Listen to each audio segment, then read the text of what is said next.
Hello, welcome again to Be Inspired. My name is Ms.B. For the benefit of those of you who are coming for the first time, I'm a hospitality consultant, coach, mentor. I wear many caps and I would not exchange it for any other one. Instead, I would add to it to collaborate and co-create and to impact further. It's a pleasure every week to be here again, talking to you all and hosting another fantastic guest. I can't say it enough. Hospitality is related to so many things. And sometimes you might begin to wonder who are the group of speakers that I bring here? They are speakers that relate to everything that you can imagine or haven't even imagined that relates to hospitality, because hospitality is linked to almost anything you can think of, all the facets of our life, because tourism is life, hospitality is life, aviation is life. It's all about us, really, and what we do, what we want, and many other things. So today, I have gone to select and bring somebody else also that is dynamic and going to share with us, I hope, inspiring knowledge as well. But before we go into that, and while I wait for my guests, let me just introduce this platform for the benefit of those of you that might be watching later and coming for the first time. So what is Be Inspired? Be Inspired is a platform to inspire, to inform, and to motivate.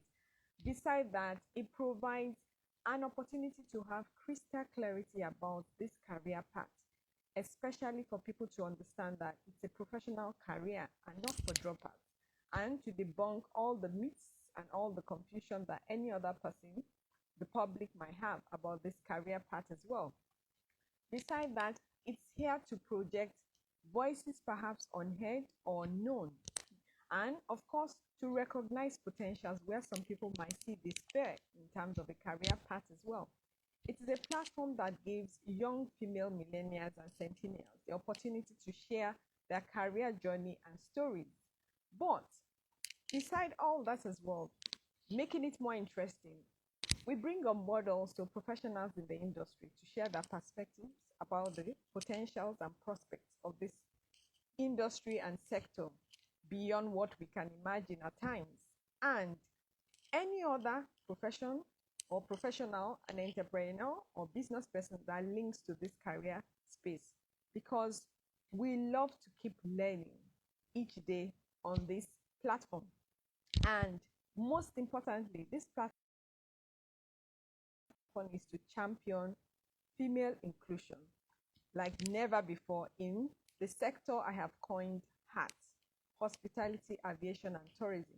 So it's a great pleasure indeed to have another guest with us today, and I hope he will be joining us soon, helping us to see how does the social media link to the heart space, and how can we take advantage of that as well in the heart space and beyond as well. So welcome to join us in this conversation. I look forward to, wow, our guest is here now. Let's see if I can get him to start this conversation. Welcome. Let me see if I can get you now. Just give me a moment.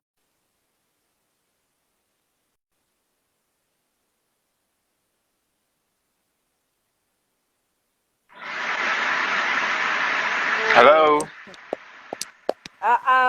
Chuks, you always bring an effect, a different effect to everything.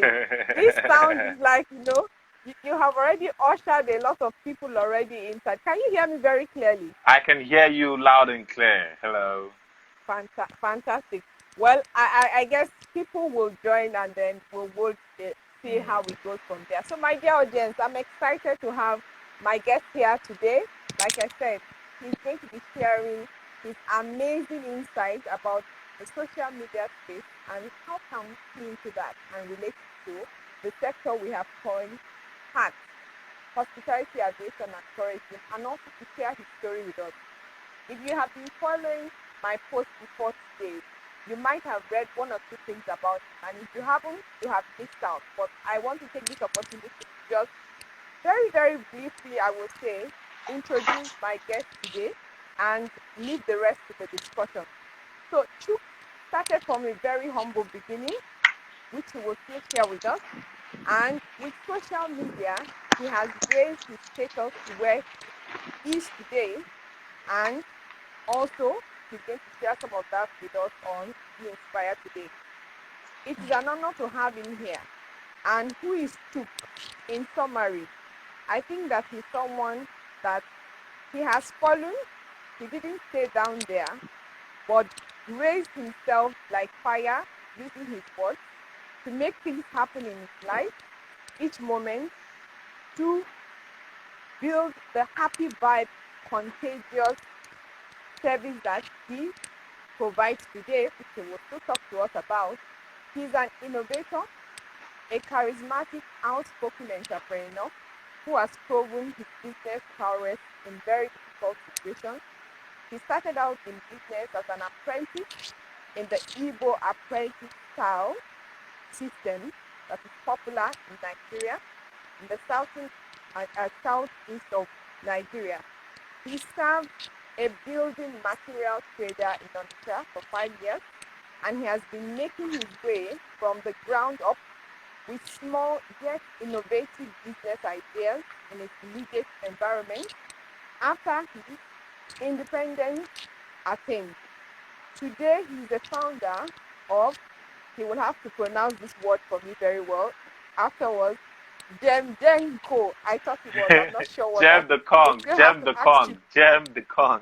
Gem the Kong, fantastic, fantastic. Sit down, what I've said. So, Gem the Kong Integrated Services, a small-scale welding company.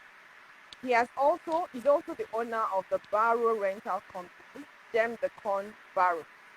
He's also the founder and CEO of Happivibes Services, a unique calling service that renders and clarifies services via voice calls and social media platforms. His core business ideal is creating innovative businesses that one mainly focuses on empowering the people he employs also and serves. He has demonstrated this with Happivibes Services, a company started with $0, yet generates revenue and traction today, which he will hopefully share with us. And he has employed 50 employees, indirectly engaging hundreds of costs, even with that 50. He's an avid learner who believes in the transformative power of education. Amazing. He also volunteers and is head of the communication section at the Chess in Slums Initiative, an NGO that uses the game of chess as a tool to reach out and transform the lives of vulnerable children in slum communities across Africa. Amazing, my dear audience. Chuks, it is indeed an honor to have you on Be Inspired Today. And I want to start from your amazing known journey to where you are today. A digital rare one, I would say, such that when I spoke to you before this conversation, you explained your transition from being an apprentice, I quote, to being a global entrepreneur now, I would say. Please, can you begin? How does it feel sometimes getting out of perhaps a more luxury bed or environment today and living a different life from that of an apprentice that you had? Does that create any kind of ego that you struggle to fight daily? Share with us your thoughts to begin this conversation. No, to get your question right, sorry, you are trying to ask Yes. me what is the difference between the life of someone who does the normal work or someone who's a free man in the free world or someone who's a servant or an apprentice. Is that the question? Now, the question is, you said you started as an apprentice. Now you're an independent person in a different environment. How does that feel? Do you find yourself fighting ego sometimes that maybe you're feeling full of yourself now, or that doesn't happen?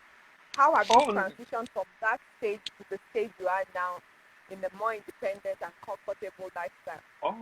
well, first of all, I won't call myself comfortable, because I'm a very young man. I'm trying to make my way up in the world, trying to still, I'm trying to still get some things done. I haven't even thought about. Okay, I've thought about it, but I haven't even gotten to the stage of getting married, having a kid. So I wouldn't say there are things that, even though I'm doing well, so well for a young man, but I'm still hungry. A quarter of my life has been lived, so I'm still very hungry to go out Right. there and do things. So I don't have any ego. I'm always humble. Even as a free man, knowing that life is very fickle. My father died Right. when he was young, so you can nothing. There's nothing to be proud about in life. Just do your best. Try to be happy. Make the people in your life happy. Try to do your duties, and that's it. So the difference is just Fantastic. that I feel more free now. Okay. I feel more alive. I don't have to look back over my shoulder to know if my master is going to beat me Um, or stuff like that. But that's just the right. difference. I'm still that passionate, driven young man who's trying to make a difference in the world. So yeah, there's no Fantastic. ego. There's Wow. no ego. Yeah. Fantastic. I like that. Now, taking it from there, to somehow when you were also talking, behind the scenes, you said when you were going to transition from working with your boss to where you had to be. So you just felt you needed, I want to quote from something you said. You said you believe you could be more. So you left your August stewardship and decided you want to start. In our country of today, where many people have sort of easily given up their dreams of what they want to do, what was that inner or external factor that helped you to sort of drive you to see that possibility of more unknown to you was something that you wanted to sort of like go for it? Share with us.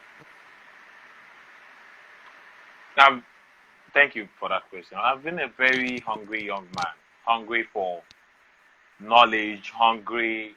I'm a wild dreamer. Thank God for movies and stories. I'm this young man who, if you tell me a story, I have, is it a photographic memory, didactic memory? I will retain the nutrients, the main points of that story, and if it's something that inspires me, I'll try to make it happen in my own life. If I watch Kung Fu Panda as a young child, where you can go from a panda, a fat panda, to become the dragon warrior, to become something, it inspired me to also know that even though I was born in the ghettos of Onitsha, I can still be Right. more. I can still compete with my mates on the global stage. I don't think there is anything that the child in America has that I don't have. I believe that with the internet and with all this, I'm open to the same opportunities as they Yeah. are. So I've always been hungry. I left for servitude as a child because I was 17, and I stayed there for 5 years. But I always knew, it's good to raise children who are confident. Even though I was a servant and I was serving, I was doing everything my master wanted me to do. I always had confidence and I was always confident that I was meant for greater things. I knew that, Onitsha, some people want to be traders in Onitsha. That's okay. Some people don't want to, you know, fly high. Some Go people don't want beyond. to own they don't own the whole world, but some people don't want to be, some people are not just cut out to always They're be the person ambitious or out there. whatever. They just want to have a small, peaceful life, and that's okay. But me personally, I want to Yeah. go out there. I want to do great things. I want to start Right. small things and then make it into great things. I want to lead a community of tens of thousands and millions of people to drive change for Africa. I always want to do that, and I know that God blessed me with the knowledge, with the wisdom, with the drive to make it happen. So, if you have that kind of belief in who you are and what you are called to So it do, was that inner drive yeah, and that that inner sense in drive your to know mind. that Chukuma, you cannot Fantastic. place more. Your sets of talent, your ability to charm people, to make people smile, and all that, you have to put it to good use. So once I got the Fantastic. Well, opportunity to leave, I left. Yeah. fantastic. Well, I'm still going to get back to that too, but thank you so much for that. So somehow that confidence and inner drive was very key in making that happen.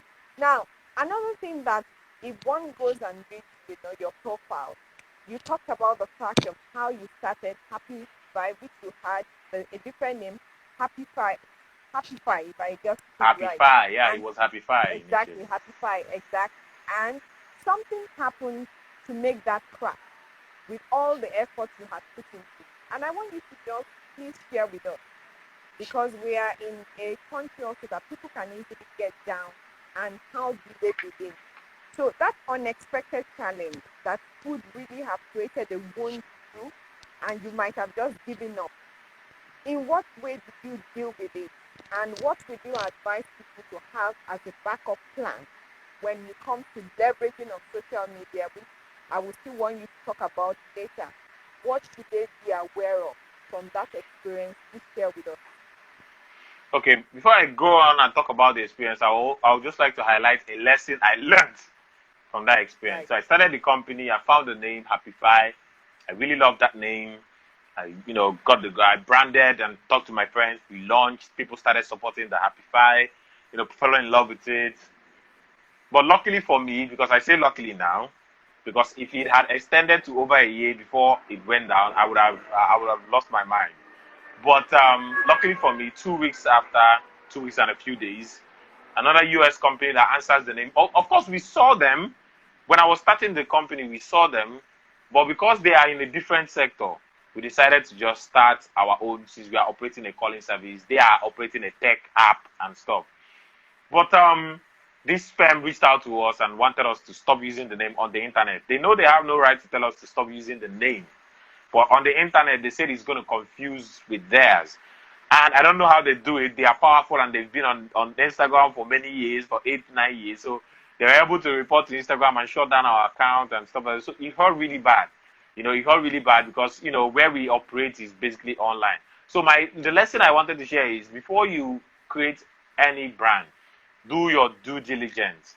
Research and know if there is any other person answering that name, so that person doesn't come tomorrow. If it's someone that is bigger, muzzle you out and tell you you cannot answer hospitality and Ms.B because we are in America, and you will confuse with us. Do you understand? So it made me, the next time when rebranding as Happivibes, I was really, really careful to make sure that nobody else answers that particular Happivibes, with a double P. There was a single P, but with a double P. So now about the experience, it hurts. To summarize, it hurts. But thank God, like I said, it was 2 weeks into the journey, so we just had to, go low key.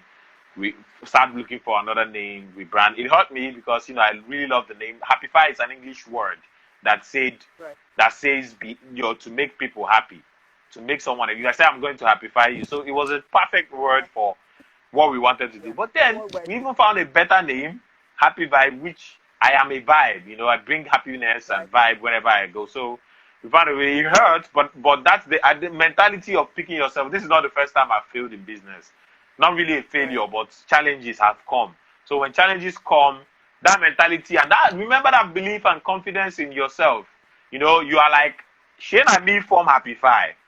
If I me form Happify, I will still form Happy Vibe. And if anything is to happen to Happy Vibe, Shane and me form them, I will still form another one. So once you have that confidence that it's from you, not really about the name, that the gift and the drive is from inside your heart, the bottom of your heart, and that's where it comes from. Then you know that you are going to make anything. Even if they cut it off, you're going to make it grow again. Okay, so that's it. Fantastic. Now, having said so, Chuks, is there any particular challenge you would say people should expect to face when they are going to start a business, similar to yours? Is there anything specific you would say besides this particular one that was your experience? Oh, like I said, do your research. Right. And one of the things that, the world is changing, and for you to be a good salesman, you have to be a good media person and a good leader too. People no longer, the internet is saturated with options, so people no longer buy what you sell because you just sell it. They can get it at an e-commerce or get it elsewhere, or other people will sell it to them. But if you are able to tell good stories as a media person, create good pictures, good videos, tell good stories, make people connect to you, because human beings buy emotions. Make people connect to you emotionally. Make people, relate to your stories. If you can be able to do that, then you now have a community around you. Because with those stories, you are drawing people to you. These people, even if it's 5, 10 people, they are a community. 20, 100, 50, they are a community. They start getting around you. Before you know it, your community is buying. This person will buy, that person will buy, that person will buy. So learn how to tell stories, create a community, and make sure that whatever you are selling is something that is tailored, that people who need it will appreciate. If you are trying to sell a car to a 10-year-old, a teenager, they won't buy it because they can't afford it. But if the audience that you are bringing around your community, you are telling your stories to, are 30, 40, these ones can buy a car. They need it for work. They need it to move around. Then, so let me repeat again. Number one, tell good stories. Number two, build your community. Number three, number two, market to the right audience. And number three, build the right community. Yeah. Right, fantastic. Thank you so much, Chuks. Now, I want to ask you're still coming back to your journey as an apprentice, really. You were a welder at the point you said you were a plumber. What can you say about artisan or manual skills that you have brought to what you do today that young people can still sort of believe in today? Because not everybody wants to do manual things.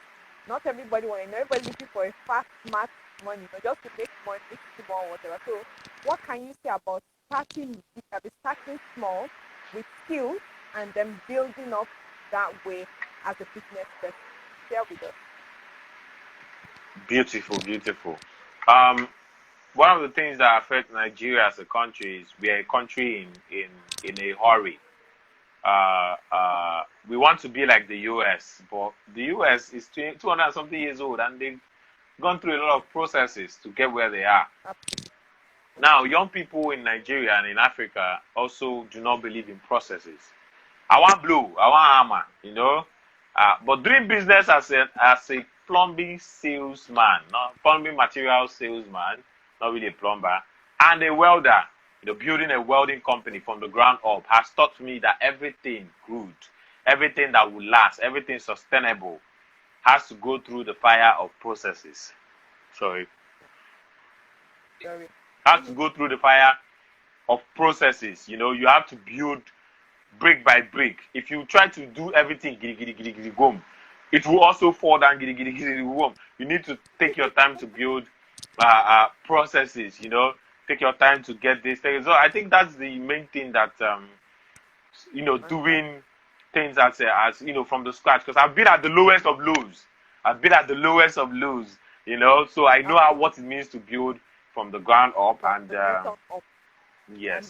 So it can't be overemphasized. So just start small, gradually. Then you can now start adding other business ideas, consolidating, partnering with people, growing. But don't expect everything to happen in a day. It took me. I entered business 2013 as a houseboy. Started for 5 years. Did another business. That's 2013 to 2021. That's 8 years so far. To be where I am, still growing. I'm still going. I'm still building. I haven't gotten to where I want to get to. So it's a process. So that's basically it. Yeah. True. This just came to my head now because I love that story and I want you to just share briefly what you learned. Because I read a post of yours, I think it was on LinkedIn, with a bus that you bought when you were building your business at that time. What you learned for it, I found it such a very interesting story. Please, can you share with us that bus story and what you learned from? All right. So when I was a house